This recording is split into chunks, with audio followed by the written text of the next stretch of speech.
Assalamualaikum warahmatullahi taala wabarakatuh. Bismillahirrahmanirrahim. Alhamdulillahirabbil alamin wala haula wala quwwata illa billahil azim.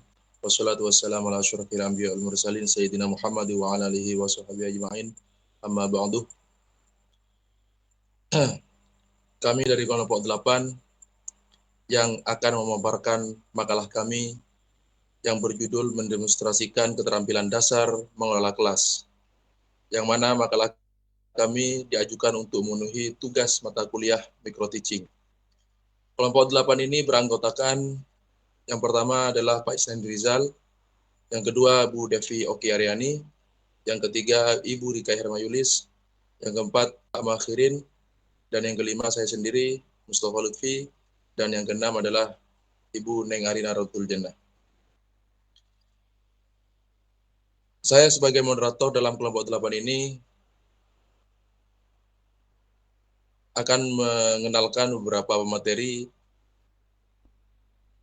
5 pemateri sekaligus. Yang pertama adalah pemateri 1, Ibu Devi Okriani, sedangkan pemateri 2 adalah Ibu Neng Arina, pemateri 3 adalah Pak Isnaini Rizal, sedangkan pemateri 4 adalah Pak Makhirin,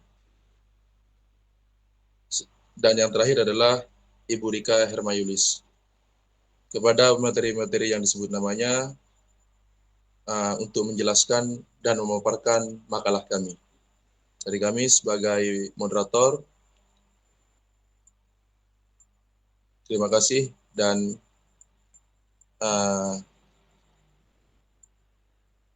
silakan untuk mempresentasikan kepada materi 1.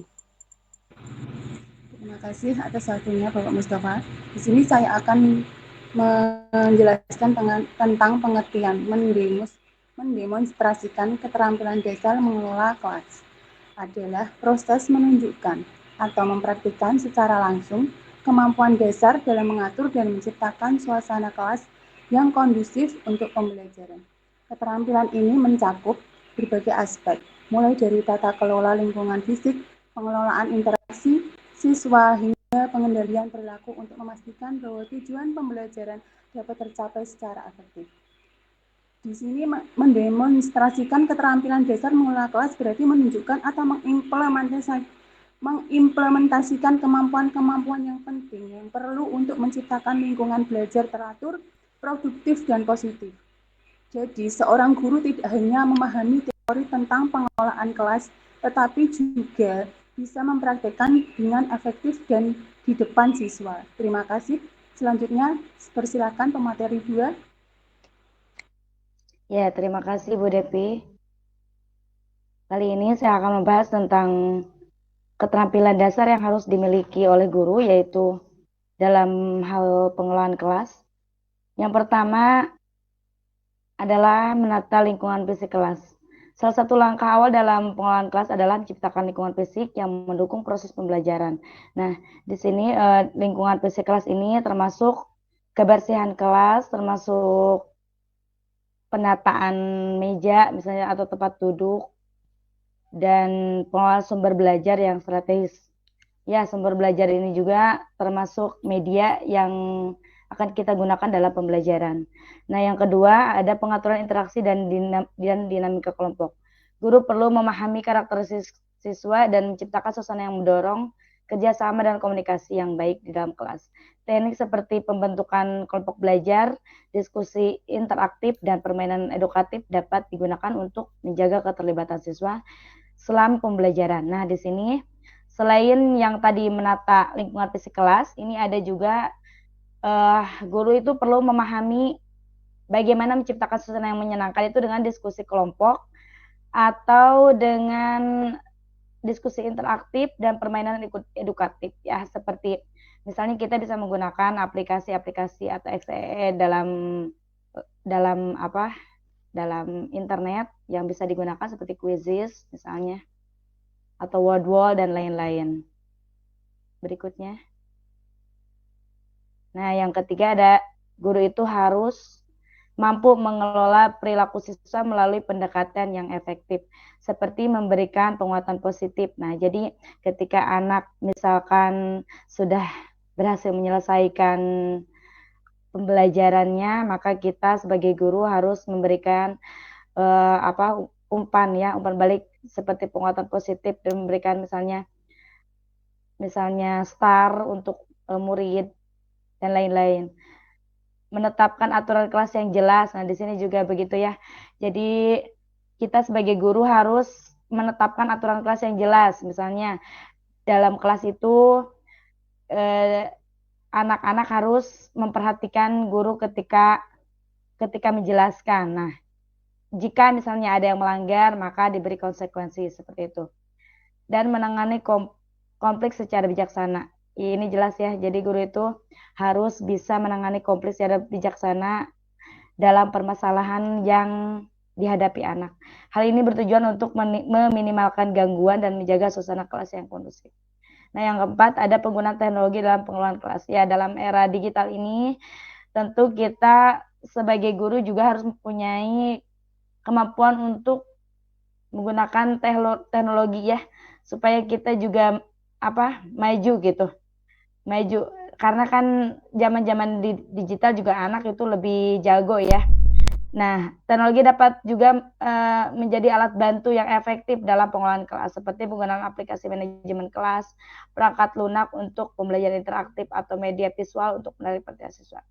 Demikian pembahasan yang saya sampaikan. Dilanjut oleh pemateri 3. Terima kasih. Terima kasih kepada Bu Neng Arina. Kami lanjutkan untuk pembahasan berikutnya, yaitu terkait dengan dasar hukum. Dasar hukum dalam Islam terkait keterampilan mengelola kelas ini dapat dihubungkan dengan prinsip-prinsip pendidikan dan juga kepemimpinan yang diajarkan dalam Al-Quran dan As-Sunnah dalam hadis. Di antaranya yang pertama, dalam Al-Quran, Allah Subhanahu wa Ta'ala menyampaikan dalam surat Al-Baqarah ayat 30 terkait dengan kepemimpinan dan tanggung jawab, yaitu Allah Subhanahu wa Ta'ala berfirman, A'udzubillahi minasyaitonirrajim, wa idz qala rabbuka lil malaikati inni ja'ilun fil ardi khalifah. Ingatlah ketika Tuhanmu berfirman kepada para malaikat, sesungguhnya aku hendak menjadikan seorang khalifah di muka bumi. Ayat ini mengajarkan bahwa manusia ini diberi amanah oleh Allah Subhanahu wa Ta'ala di muka bumi ini untuk menjadi seorang khalifah, untuk menjadi seorang pemimpin, yang termasuk di dalamnya terkait dengan konteks pendidikan ini. Guru sebagai pemimpin kelas bertanggung jawab menciptakan suasana yang kondusif, suasana yang baik untuk terciptanya kondisi kelas yang baik. Kemudian yang kedua adalah prinsip amar ma'ruf nahi mungkar. Sebagaimana Allah Subhanahu wa Ta'ala berfirman dalam Quran surat Al-Imran ayat 104, yang artinya, dan hendaklah ada di antara kamu segolongan umat yang menyeru kepada kebajikan, menyuruh kepada yang ma'ruf dan mencegah dari yang mungkar, dan mereka itulah orang-orang yang beruntung. Nah, dalam kelas ini guru perlu menerapkan nilai-nilai kebaikan serta mencegah hal-hal yang tidak sesuai dengan tujuan pembelajaran.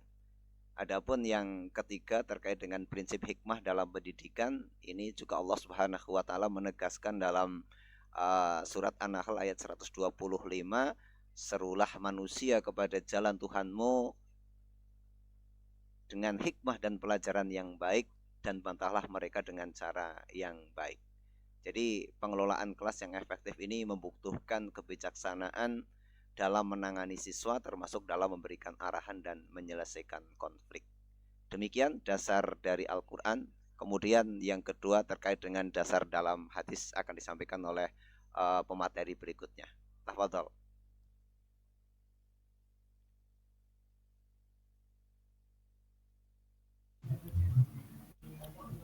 Baik, terima kasih Pak Muhairin.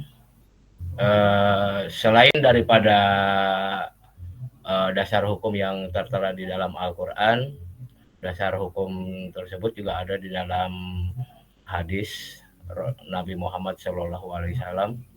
Di antaranya sebagai hadis, guru sebagai pendidik dan pemimpin Sebagaimana sabda Rasulullah Shallallahu Alaihi Wasallam yang artinya setiap kalian adalah pemimpin dan setiap pemimpin akan dimintai pertanggungjawaban atas kepemimpinannya. Hadis riwayat Bukhari dan Muslim. Hadis ini menegaskan bahwa tanggung jawab seorang guru atau seorang pendidik dalam mengelola kelas dengan baik sebagai bentuk amanah yang akan dimintai pertanggungjawabannya kelak.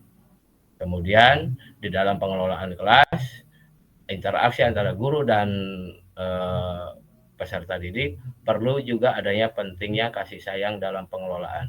Sebagaimana sabda Rasulullah yang artinya, bukanlah termasuk golongan kami orang yang tidak menyayangi yang muda dan tidak menghormati yang tua.